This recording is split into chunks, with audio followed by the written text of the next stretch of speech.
आज सभी पक्षों को, जो प्रतिवादी पक्ष थे उन सबको नोटिस जारी हुआ है, हमारी याचिका स्वीकार हुई है और हमारी जो मांग थी वो सभी मांगें मानी गई हैं और जल्द ही नोटिस उनको जारी हुआ है और जल्द ही नोटिस का जवाब भी आएगा। हम चाहते हैं सब लोग जवाब दें मजबूती से, जो कानून है कानून अपनी प्रक्रिया पूरी करे और उसके बाद जब नोटिस पे जवाब आए हम अपना सर्वे की मांग कोर्ट से रखेंगे और हमें उम्मीद है कि सर्वे होगा। ऐसा अल्पसंख्यक मंत्रालय और आर्कोलॉजिक सर्वे ऑफ इंडिया और दरगाह कमेटी अजमेर, पूरा मामला है संकट मोचन महादेव मंदिर है अजमेर दरगाह, उसको लेके सिविल अदालत में फाइल हुआ मुकदमा।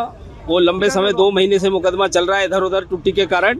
अब वो आज उस समय हमें सफलता हुई है, मिली है। माननीय जज साहब ने बहुत लंबे हमारी बातें सुनी हैं और हमारी बातें सुन के अपने भी सवाल जवाब करें कि क्यों याचिका दाखिल होनी चाहिए, क्या साक्ष्य है। वो सभी साक्ष्य हमने माननीय अदालत को समझाए हैं, अदालत के समझ में आई। अदालत ने न्याय सम्मत कानून के अनुसार सभी पक्षों को नोटिस जारी किया है और अगली तारीख जल्दी आप सब लोगों को पता चले। आज हमें भी मालूम हुआ कि मीडिया के माध्यम से कि हिंदू सेना के जो राष्ट्रीय अध्यक्ष ने दरगाह से संबंधित जो वाद था जो अजमेर न्यायालय में प्रस्तुत किया था, उसको दर्ज करके उस पर नोटिस जारी कर दिया न्यायालय ने।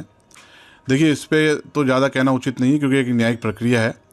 जब भी कोई वाद प्रस्तुत किया जाता है न्यायालय में तो उसको सुनवाई हेतु निहित किया जाता है और संबंधित पार्टियों को नोटिस जारी किए जाते हैं, जो किया गया है। और एक न्याय प्रक्रिया, हम लोग इस पर पूरी नज़र लगाए हुए हैं। मैं ऑफिसर सज्जाद नशीन साहब की तरफ से, उनके उत्तराधिकारी होने की हैसियत से और बाइज़ात खुद गरीब नवाज की औलाद होने की हैसियत से हम लोग इसको पूरी तरीके से देख रहे हैं। हमारे वकीलों से हम टच में हैं, हमारे वकीलों से इसमें राय ली जा रही है कि आगे की कानूनी क्या प्रक्रिया हम लोगों को इसमें अडॉप्ट करने की ज़रूरत है और जैसी हमें एक्सपर्ट ओपिनियन मिलेगी हम उसके अकॉर्डिंग इसके अंदर आगे की कानूनी कार्रवाई करनी होगी। हमारी तरफ से भी तो हम करें, क्योंकि हमें जो मालूम हुआ है कि इसके अंदर जो वादी हैं उन्होंने, प्लेंटिफ जो हैं, उन्होंने दरगाह कमेटी को पार्टी बनाया है, आर्कोलॉजिकल सर्वे ऑफ इंडिया को पार्टी बनाया है, माइनॉरिटी मिनिस्ट्री को पार्टी बनाया है। जो अजमेर दरगाह के सज्जादा नशीन आध्यात्मिक प्रमुख हैं उनको या गरीब नवाज की किसी वंशज को पार्टी नहीं बनाया गया इसमें। इसलिए हम वकीलों से राय इस पर शुमारी करके आगे की जो प्रक्रिया होगी उसको देखेंगे कि हमें क्या कानूनी कदम उठाना चाहिए। ये तो एक कानूनी प्रक्रिया है, इसके बारे में मैं ज़्यादा कुछ बोलना उचित नहीं समझूंगा। लेकिन ये जो नई पारी हिंदुस्तान के अंदर डाली जा रही है, आए दिन देखने में आ रही है कि हर दरगाह या मस्जिद पे हर कोई उठ के आ रहा है पब्लिसिटी के चक्कर में और क्लेम कर रहा है कि भाई यहाँ मंदिर था, यहाँ मंदिर तोड़ के मस्जिद बनाई गई या मंदिर तोड़ करके दरगाह बनाई गई। ये परिपाटी हमारे देश के लिए, देश के हित में सही नहीं है, हमारे समाज के हित में सही नहीं है। ये सिर्फ एक सस्ती लोकप्रियता पाने के लिए जो लोग अपनी बेजा हरकतों से बाज नहीं आ रहे हैं, जो काम कर रहे हैं, इसकी जितनी मैं निंदा करना चाहूँ उतनी कम है। लेकिन मैं आपके चैनल के माध्यम से ये ज़रूर कहना चाहूँ, ये हिंदुस्तान की वो दरगाह है जो हिंदुस्तान ही नहीं पूरी दुनिया का हर मज़हब का आदमी इस दरगाह से जुड़ा हुआ है। हर मज़हब के आदमी की आस्था इस दरगाह से जुड़ी हुई है और इस दरगाह की तारीख कोई 100-200 साल पुरानी नहीं है, 800 साल 850 साल पुरानी तारीख है। गरीब नवाज हिंदुस्तान में तशरीफ़ लाया 1195 में, 1236 में आपका विसाल हुआ। जब से आपकी दरगाह यहाँ कायम है और इस दौरान कई हिंदू राजा जितने भी गुजरे तारीख में, हिंदुस्तान की तारीख में, सबकी अकीदत का मरकज़ रही है गरीब नवाज की बारगाह। सब ने अपने अपने तरीके से अकीदत का नजराना इस बारगाह में पेश किया है। जहाँ गुम्बद शरीफ गरीब नवाज का जो मज़ार मौजूद है, जहाँ पर जो चांदी का कटहरा है वो जयपुर महाराज का चढ़ाया हुआ है। तो हर दौर में जितने राजा रजवाड़े हुए हैं, चाहे वो किसी भी मज़हब के हों, इस बारगाह से किसी न किसी तरीके से जुड़ रहे हैं। और तारीख़ में कोई ऐसा इतिहासकार नहीं है जिसने इस बारगाह के बारे में लिखा हो कि यहाँ पर मंदिर था या कुछ तोड़ करके बनाया गया हो, कहीं तारीख़ नहीं है। ये वादी जो हरविलास शारदा जी की किताब के बारे में जिक्र कर रहे हैं, हरविलास शारदा जी कोई हिस्टोरियन नहीं थे, अजमेर की सम्मानित शख्सियत थे। उनकी किताब 1910 में आई, अजमेर हिस्टोरिकल एंड डिस्क्रिप्टिव, 1920 में रिपब्लिश हुई, 1940 में हुई। उस किताब को आधार बना करके इस तरह के मनगढ़ंत दावे पेश करना या बात करना, ये बिल्कुल गलत है। ये एक जो सिस्टम चलाया जा रहा है कि हर दरगाह हर मस्जिद पे क्लेम करना, ये गलत है। अभी हाल ही में हमने संभल की घटना देखी, बहुत ही दुर्भाग्यपूर्ण घटना थी, वहाँ 4-5 बच्चे शहीद हुए। मैं तो इस मौके पे मोहन भागवत जी जो आरएसएस प्रमुख हैं उनका बयान कोट करना चाहूँगा। 2022 में उन्होंने स्पष्ट तौर पे कहा था कि क्या ज़रूरत है कि हर मस्जिद में जाकर के शिवालय ढूंढने की, हर मस्जिद पे क्लेम करने की। तो ये लोग किस दिशा में देश को ले जा रहे हैं? सिर्फ एक स्वार्थ के लिए, एक पब्लिसिटी के लिए ऐसी हरकतें की जा रही हैं। इससे समाज में कटुता बढ़ेगी, एक दूसरे के धर्म के प्रति घृणा पैदा होगी। ये बिल्कुल गलत है। मैं आपके चैनल के माध्यम से गवर्नमेंट ऑफ इंडिया से दरख्वास्त करता हूँ कि जो केस मंदिर मस्जिद को लेकर चल रहे हैं, जो 100-150 साल पुराने हैं या 47 से पहले के, वो बात अलग है। उस पर जो न्यायालय का फैसला आता है उस सबको मानना चाहिए, उसका सम्मान करना चाहिए। लेकिन आए दिन नए नए दावे किए जा रहे हैं, इसके लिए कानून बनाया जाना जरूरी है, इसके लिए गाइडलाइन जारी करना बहुत ज़रूरी है। इससे समाज में कटुता बढ़ रही है, अराजकता का माहौल बन रहा है, एक दूसरे के प्रति घृणा पैदा हो रही है, जो हमारे समाज के लिए भी सही नहीं है, हमारे देश के लिए भी सही नहीं है। अजमेर की दरगाह हमेशा मोहब्बत अमन का पैगाम देती रही है। ये गंगा जमनी तहजीब का एक गहवारा है। इस बारगाह के बारे में इस तरह की बात जो की जा रही है, इससे सोचिए कितने लाखों करोड़ों लोगों, हर मज़हब के लोगों की आस्था को ठेस पहुंचेगी। इसलिए न्याय प्रक्रिया अपनी जगह है, लेकिन न्याय प्रक्रिया में भी कहना चाहूँगा ये abusing the process of law है। इस तरीके की जो हरकतें की जा रही पब्लिसिटी के लिए, चीप पब्लिसिटी के लिए, इसकी जितनी निंदा की जाए कम है। जहाँ तक न्याय प्रक्रिया का सवाल है, हम हमारे वकीलों से राय लेंगे और उसके बाद में जो न्याय प्रक्रिया के लिए हमारे वकील हमें एडवाइस देंगे, हम उसको फॉलो करेंगे। देखिए, हमारे लिए कोई ये नई बात नहीं हुई है।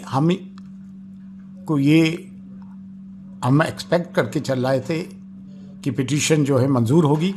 अभी संभल में ही देखें ना, 1:30 बजे पिटीशन फाइल की गई, एक्स पार्टी कमिश्नर को 3:30 बजे अपॉइंट कर दिया गया, सामने वाले पक्ष को सुना नहीं गया, जबकि वो ASI में आती है, 400 साल पुरानी मस्जिद है। और शाम को ही कमिश्नर जो है सर्वे करने चले गए और फिर कंप्लीट हो गया सर्वे। उसके बाद 3 दिन बाद फिर आते हैं नारे लगाते हुए, और क्या हुआ आपके सामने? कभी बाबरी मस्जिद, कभी मथुरा, कभी काशी, कभी कहीं, कभी कहीं, कहीं मस्जिदें शहीद की जा रही हैं, कहीं दरगाहें, कहीं खानकाहें, कहीं मॉब लिंचिंग। ये तो 10 साल से हो ही रहा है। ये एक एजेंडा है। उस एजेंडे के तहत विष्णु गुप्ता, ये तो एक just pond in the fish है, फिश इन द पॉन है, सॉरी। तो ये तो एक छोटा सा प्यादा है। तो ये तो एक बहुत बड़ी लार्जर कॉन्स्पिरेसी है, और ये पिछले 3 साल से इसकी शुरुआत हो गई थी। पहले भी इस पे बयानबाजी की, कभी कोई बयान देता है, कभी कोई बयान देता है। लेकिन ये वो दरगाह है जहाँ पे हर धर्म संप्रदाय के लोग आते हैं, हर डिनोमिनेशन के लोग आते हैं, हर कंट्री के लोग आते हैं, हर नेशनैलिटी के लोग आते हैं। और अफ़गानिस्तान से लेके इंडोनेशिया तक सब में बड़ा इस्लाम का मरकज़ है। यहाँ से दीन की शमा रोशन हुई है। करोड़ों इसके अनुयायी हैं, चाहे वो किसी भी मज़हब के हों, और ख़ास तौर से मुसलमान इस दरगाह का बड़ा एहतराम करते हैं। तो ये कोई बच्चों का खेल तो है नहीं। उन्होंने 3 पार्टीज़ को अभी वो दिया है, समन देंगे 20 दिसंबर को। एक ASI है, जबकि दरगाह ASI में नहीं आती है, मिनिस्ट्री फॉर माइनॉरिटीज़ में आती है, तो मिनिस्ट्री ऑफ माइनॉरिटी को दिए क्योंकि एंडोमेंट उनका, और दरगाह कमेटी जो मिनिस्ट्री ऑफ माइनॉरिटीज़ में आती है उनको दिए। तीनों ही सरकारी इदारे हैं। तो ये कोई अल्हम्दुलिल्लाह हमारी 800 साल से ख्वाजा मोइनुद्दीन चिश्ती रहमतुल्लाह अलैह की दरगाह है। अभी 813वां उर्स जनवरी के फर्स्ट वीक से शुरू होगा। और इन्होंने उर्स के पहले इस तरह की चीज़ें की है कि कंट्री की कम्युनल हार्मनी को बिगाड़ने की कोशिश की है। वो तो बिगड़ेगी नहीं, लेकिन ये एक देश के हित में नहीं है। ये एक रोज़ का तमाशा हो गया है, और ये पिछले 10 साल से चल रहा है। और यहाँ जो खादिम ख्वाजा है, जो हेडिटरी खादिम है, वंशज नुबरत खादिम है, जो हमारी 800 साल की मीरास है अल्हम्दुलिल्लाह। पहले इन लोगों ने 2007 में 11 अक्टूबर को एक बम ब्लास्ट हुआ, और 3 लोगों को जो सज़ा हुई वो भी किस उससे हैं, किस ऑर्गेनाइजेशन से क्या ताल्लुक़ रखते हैं। जब उनका इससे दिल नहीं भरा तो फिर इन्होंने ये वाली चीज़ करी। एक किताब के सहारे आप कहीं पे भी कुछ भी तलाश कर लोगे, किताब के सारे कोर्ट उसको मंजूरी भी दे देगी। जबकि इनकी ओरिजिनल पे पिटीशन जो है हरबिलास शारदा की किताब में, उसमें लिखा है tradition say that inside the seller is the image of Mahadeva. Tradition कह रहा है, तो किसी भी कोई भी किताब लिख दे कि ट्रेडिशन ये कहता है यहाँ पे ये, तो वो हो जाएगा क्या? ताजमहल के लिए कहते हैं, हद तो ये हो गई कि होली मक्का के लिए, मक्का मौजमा के लिए कहते हैं कि वहाँ मंदिर है। संग प्रिय को वो क्या कहते हैं, मोहन भागवत जी कहते हैं 22 जून 2022 में कि क्या हर मस्जिदों के नीचे आप शिवलिंग तलाश करोगे? तो ये तो जो है देश का सांप्रदायिक सौहार्द बिगाड़ने की कोशिश की जा रही है, और ये सब देश हित में नहीं है। और इंशाअल्लाह ऐसा कुछ भी नहीं होगा, और जो होगा